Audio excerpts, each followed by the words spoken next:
ரட்சித்தார். இந்த உலகம், குடும்பம், சம்சாரம் இதெல்லாம் ஒன்றும் கிடையாது. இதெல்லாம் என்ன சுவையை கொடுக்கும்? கொடுக்கும்.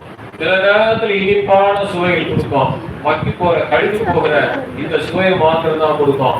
ஆனா ரட்சிப்பின் சுவை அது யாராலும் கொடுக்க முடியாது.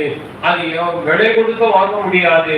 அதுக்கு விலையே கிடையாது. ரட்சிப்புக்கு கண்களை மூடுவோம், எல்லாரும் கண்களை மூடுவோம். இந்த ரட்சிப்பு விலையேற பெற்றது. இந்த விலையை விலைக்கிறையவே வைக்க முடியாத ஒரு ரட்சிப்பு. அது நம்முடைய ஆண்டவராகிய இயேசு கிறிஸ்துவின் மூலமாகத்தான் நமக்கு கிடைக்கும். அப்படி கிடைக்கப்பட்டவருடைய வாழ்க்கை சேஷவனமாய், அவர்கள் மலைமையில் இருக்கிற பட்டணமாய், அவர்கள் எல்லாருக்கும் வெளிச்சம் கொடுக்கிறவர்களாய், அவர்கள் உட்பாய் இந்த உலகத்துக்கு அநேக நன்மைகளை தருவார்களே தவிர தங்களுக்கென்று எதையும் எடுத்துக்கொள்ள மாட்டார். அல்லேலூயா. தங்களுக்கென்று எதையுமே எடுத்துக்கொள்ள மாட்டார்கள். அதான் ரட்சிப்பினுடைய அனுபவம். கிளைக்கிளையா போகும் ரட்சிப்பு.